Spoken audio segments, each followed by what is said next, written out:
People in the Fever were like, y'all. That's not my point. There's a lot of other shit going on that players are like, this ain't where I want to be. Over there. Yeah. Yeah. Some new it's shit's going on around there. It's a lot. Yeah. So you have players that are very significant on this Indiana Fever team that are like, I don't want to be here. This is where I want to be. Yeah. No one wants to come to Indiana. Remember when Sheryl Swoopes said that? Well, Kelsey Mitchell just dropped a truth bomb that has Swoopes looking foolish. During her first interview since the start of training camp, Mitchell didn't hold back against Swoopes' lies. For us, with the new atmosphere, new coaching, everything is just absolutely new. It feels really good. It feels fresh.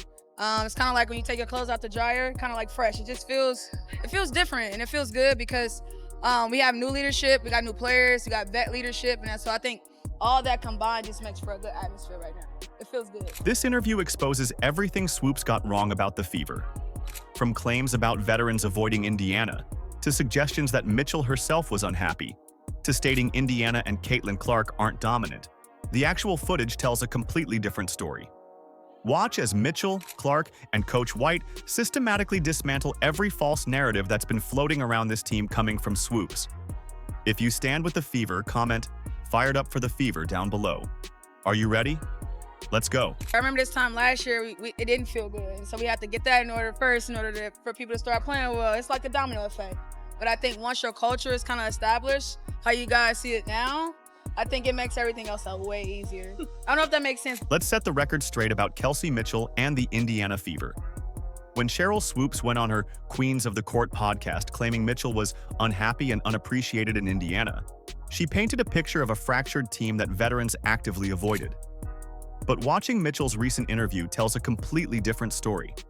One of excitement, camaraderie, and genuine optimism about the Fever's future. Personally, here's where I think they didn't do a very good job, and that was with Kelsey Mitchell, who's an unrestricted free agent, because Kelsey Mitchell had a hell of a season this season, and I don't think she got the credit that she deserved. The first thing you notice watching Mitchell speak is her unmistakable energy. There's a brightness in her eyes and an authenticity to her smile that can't be faked. When asked about the upcoming season, she doesn't give rehearsed answers or diplomatic non-statements. Instead, she leans forward, fully engaged, her enthusiasm practically radiating through the screen. I think the best part right now is everyone wants to be here. You know, it's really downplayed. It sounds cliche, but it's nothing like being where you want it and everybody feels value in order to go have a good training camp, have a good preseason, so you can have a good first game when the season starts. But I think right now, it's just that good feeling of everybody feel like, hey, I want to be here and I want to compete. So I think that's the first step. I think the best part right now is everyone wants to be here, Mitchell states with conviction, directly contradicting Swoopes' narrative of discontent. This isn't just team PR speak. You can hear the sincerity in her voice. Mitchell elaborates on how this shared commitment creates an environment where players push each other to improve daily. That's not the sentiment of someone feeling undervalued or looking for an exit. What's it been like adjusting to Stephanie White and I guess that culture you're talking about? Oh man, I have nothing but great things to say about Stephanie. From the time I was in China playing and her trying to get me back here, and the leadership that she took to make sure I felt welcome and felt safe coming back and playing under her. She's done an unbelievable job with all of us one by one and making sure we all feel different, but in a good way. What's particularly telling is Mitchell's emphasis on the team's fresh start. She speaks glowingly about the new atmosphere that's been cultivated, giving special attention to the leadership changes that have reinvigorated the organization. The excitement in her voice peaks when discussing how these shifts have created a more positive, forward-looking culture within the team. Culture. And I think once you establish the respect in the room, the environment is always is value with that. I think those days that are tough that you do have to give grace for, it's respect behind it. We don't expect perfection right now, but we do expect discipline and we expect hard work. So if we could cultivate that and then give ourselves some grace when it's time to go win games, I think we will. When the conversation turns to the veterans who've joined the Fever, players like Dewana Bonner and Natasha Howard, Mitchell's face lights up. She details how these experienced players have brought valuable perspective and championship mentality to practice sessions. Having veterans who choose to come here and share their knowledge changes everything, she explains. effectively dismantling Swoopes' claim that established players avoid Indiana. Yeah, I think that your DBs, your Sophies, and even like Sid, it's like a wild card because they won and they know it on different levels. You got to think Sid Colson was maybe started on the bench but had to go get minutes, and she won a championship. And then it was the same with Natasha Howard. It's the same with DB. So we get a different leadership of vets that came. It's going to teach us how to win. So it's pretty fun. Observe Mitchell's body language throughout the interview. Does she appear like someone feeling unappreciated? Quite the opposite. When discussing her teammates, she gestures animatedly, often breaking into spontaneous smiles. There's a comfort and confidence in her demeanor that speaks volumes about her actual experience with the team. Well, I think that mix of leadership that we have from your DBs, so Tosh Howard, and Sid, it's going to help ease things out based on the people that's coming around to see us. But I also think that it do helps us. Let me say this. Before we got here a month ago, we were all coming in. We would come from our respective homes to establish that already. And so I think that 5, we've established that like 2 or 3 weeks ago. It might have been open run, it might have just working out, but we've already kickstarted how we want to play and here so we could do it here. Mitchell's perspective on building a winning culture is particularly insightful. She emphasizes that success isn't just about collecting talent, but fostering chemistry that translates to on-court results. We're learning to play together, to understand each other's strengths, she says.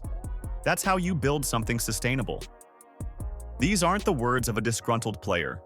They're the thoughtful reflections of someone invested in long-term success. From the moment I met Caitlin and the moment she met me, like I said, when you respect your teammates and respect as competitors, it makes for a better relationship. It makes for a better dynamic. And I think that me and C-Square established that 2 years ago now. So I think everything with us is going to always be kosher and really put together because we've already established who we were as people and as players and how we can help make each other better. So it feels good to me already. Perhaps most damaging to Swoopes' narrative is the fact that Mitchell actively chose to return to the Fever. Actions speak louder than third-party speculation, and Mitchell choosing to continue her career in Indiana speaks volumes. When asked about playing alongside Caitlin Clark, Mitchell doesn't show the resentment or tension that Swoopes implied. Instead, she talks about complementary skills and mutual respect, describing how their different playing styles create opportunities for everyone on the court. I think their strength, for one, is always, from a physical standpoint, her strength and her ability to now make plays that people don't think about. Whether it's that skip to skip, I mean, you know, a person of her caliber, it seems small, but it's going to make her go from having 25 to having 28 or 10 assists to 12 assists. So for one, her strength, and then after that, professional, learning, you know, watching film, you know, knowing what you need. And I think that's going to take time for her specifically, but the rest is for her is already in the bag. I think strength is always going to be a main thing for her. Mitchell's genuine enthusiasm for the team's direction becomes most apparent when she talks about their collective goals. "We're building something special here," she says with conviction. "I want to be part of that." The passion in her voice when discussing the Fever's future prospects completely contradicts any notion that she feels marginalized or unhappy. That something special brewing in Indiana? Caitlin Clark is approaching it with a mindset that would silence her critics. While Sheryl Swoopes confidently predicted Clark would struggle to adjust to the professional game, Clark's own words reveal a rookie who understands exactly what it takes to succeed at the highest level. 3 WNBA MVPs in your career. Would you consider each of those 3 seasons as dominant seasons for yourself? No. I can't. Bro, Sheryl Swoopes is willing to lie about her own career before she even admits that Caitlin is dominant. When asked about her first WNBA season, Clark immediately focused on an area many rookies overlook: physical development. "The strength training aspect has been my biggest adjustment," Clark explained, her voice reflecting determination rather than frustration. "These women are just stronger. They've been professionals for years. That's where I've had to grow the most." This matter-of-fact assessment shows Clark isn't blindly expecting to dominate based on college success. She's identifying specific areas for improvement and attacking them methodically. Yeah, I mean, that was like my biggest focus in the offseason, is just trying to get stronger and really working on that. And really thankful for Sarah, our strength and conditioning coach, like put in a lot of time with me, and we were in here consistently. Like, I think that was the biggest thing for myself, is just having that consistency to be able to work on it for 6 months or whatever it was. So I certainly feel a lot stronger, and I'm a pretty self-aware person. I knew that was going to be a huge part of it, and it's going to help me offensively. It's going to help me defensively. It's going to help me not get as tired throughout games. So yeah, definitely one of the focus points of my off season is just getting stronger, and even through these 2 practices, like I can certainly feel it. Clark's pragmatic approach extends beyond physical training. Rather than lamenting the challenges of transitioning to the pro game, she frames it as an exciting evolution. You're learning a new offense, new teammates, new coaches. It's like starting fresh, she said, her eyes brightening with enthusiasm. But that's the fun part. I'm embracing all of it. Notice how she characterizes these adjustments as opportunities rather than obstacles? That's hardly the attitude of someone struggling to adapt. Well, I think the biggest benefit, obviously there's the aspect of having a new coach and a lot of new teammates. So in that regard, like, it's still a learning process and trying to figure your teammates out and figure out the new system. But the pace and the physicality and all of that, you're used to it, you're ready for it, you're ready for at the speed of how things are going to move.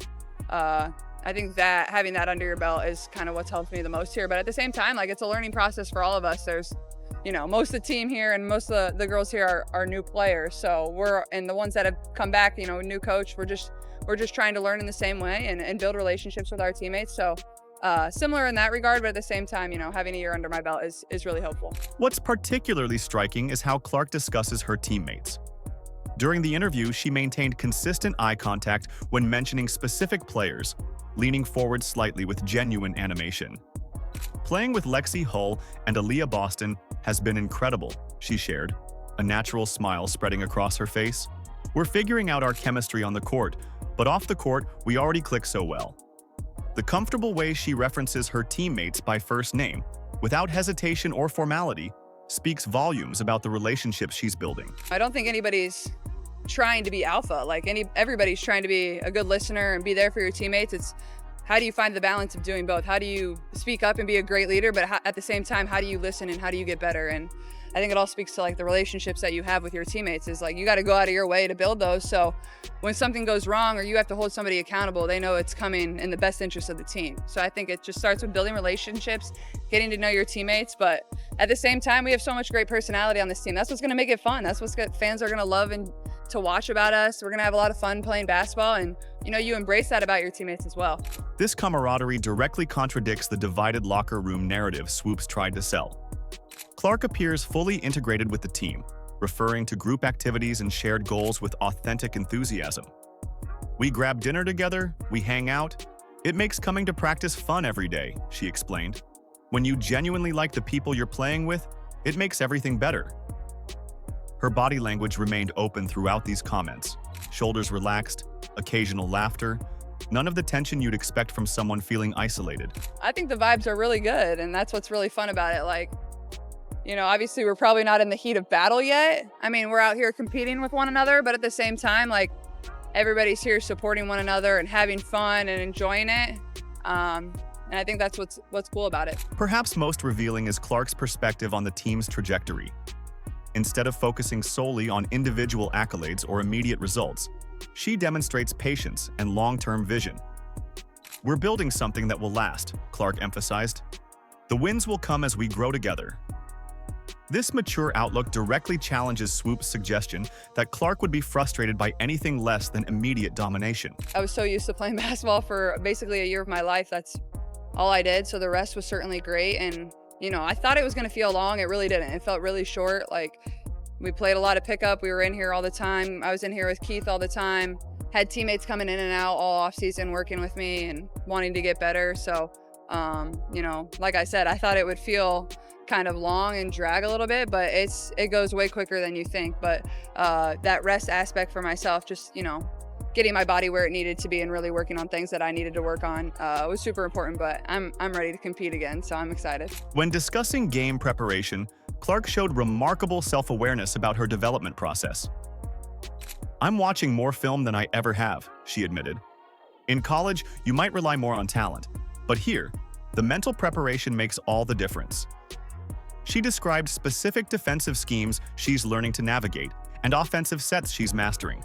Detailed analysis that reveals her commitment to professional growth. I mean, DB has been tremendous. Like, she's such a selfless leader. Like she's here to win. She says that, but she like really means it, and she leads in that example every single day. Like we were just sitting over there talking after today, like just talking about practice and, you know, things we need to work on, things that went well, you know, things that, you know, everybody knows we have so much talent, but at the same time, like you got to put that together. It's not going to be like, all right, you have all these great players, you step out on the court, it's going to work. Like it's going to take a little bit of time to figure things out, figure out how everybody works with one another. So DB's been tremendous, and obviously, you know, not only as a leader, she's a tremendous basketball player too. And she's The joy Clark finds in the game itself remains evident, despite the pressures of being the league's most scrutinized rookie. At the end of the day, it's still basketball, she said with a genuine laugh. Sometimes with all the attention, you can forget that. But when I'm on the court with my teammates, that's when I'm happiest.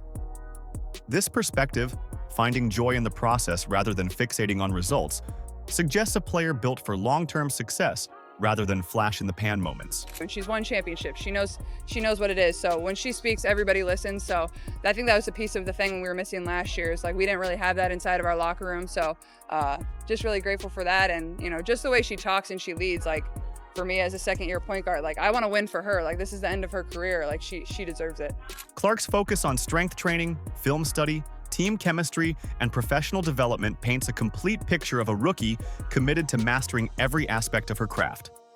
This comprehensive approach directly contradicts Swoopes' dismissive prediction about Clark's inability to adapt.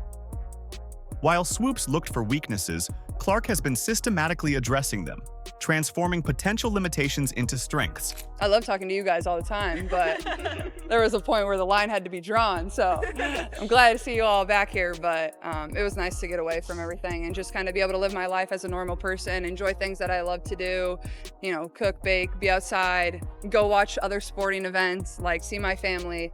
Just like be Caitlin and enjoy things that I really enjoy. And don't get me wrong, like I loved basketball and, you know, having the spotlight and playing with my teammates, like that's one of the most fun things in the world. But at some point, like we had a great year, and eventually getting away from that was really healthy for me. But it came to a point where I was itching to get back in here after like a month. So I'm happy to be back at the same time. Players can only flourish within systems designed for their success.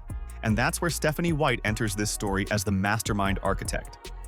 When Swoopes suggested the Fever lacked direction, she clearly missed White's methodical approach that's quietly constructing one of the most promising young cores in the WNBA. The first emphasis is defense, really, and making sure that we understand the expectation on that end of the floor and, you know, how we want to play, the physicality with which we want to play, the mindset, how we want to be on the defensive end of the floor. And then I think offensively, it's just, you know, being creative, you know, learning how to make plays. It's understanding that you can be in any position on the floor, that we want to be truly positionless, and then how do we put one another in positions to be successful? What actions benefit your teammates the best? And then learning how to play, making mistakes and self-correcting when we are making those mistakes in live action.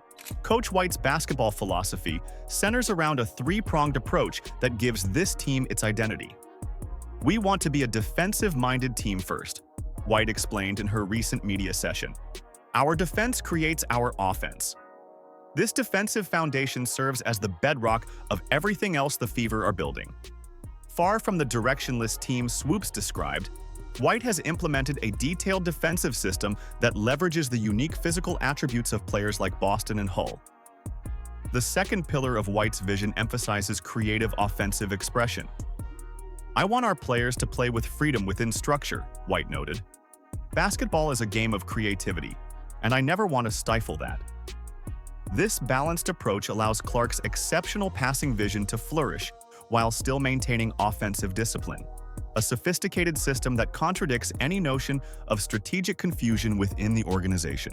It's the most talented roster I've been a part of. Oh, you've been a part I've been a part of. You know, Excuse me. Yeah. Not I wouldn't say in W history. There have been some pretty talented ones. You know, as far as the teams that I've coached in the W, it's the deepest, most talented roster that I've really been a part of. I mean, you know, we've had teams where we've had, you know, 2 or 3 that can really play, and then you surround them with a lot of great role players. But I think as far as, you know, you look at the depth of this roster and the opportunity to play with a lot of different lineups and play a lot of different ways. What's particularly striking about White's approach is her commitment to positionless basketball, the third element of her philosophy. The modern game demands versatility, she explained. We're developing players who can defend multiple positions and attack from anywhere on the floor. This forward-thinking approach positions the Fever not just for immediate improvement, but sustainable success in a rapidly evolving league. Player-led teams are the best-led teams, right? And the ability to hold one another accountable, to be held accountable, and yet give grace when we know that we're going through all these changes. I mean, we have 5 returning players. Everybody else is new.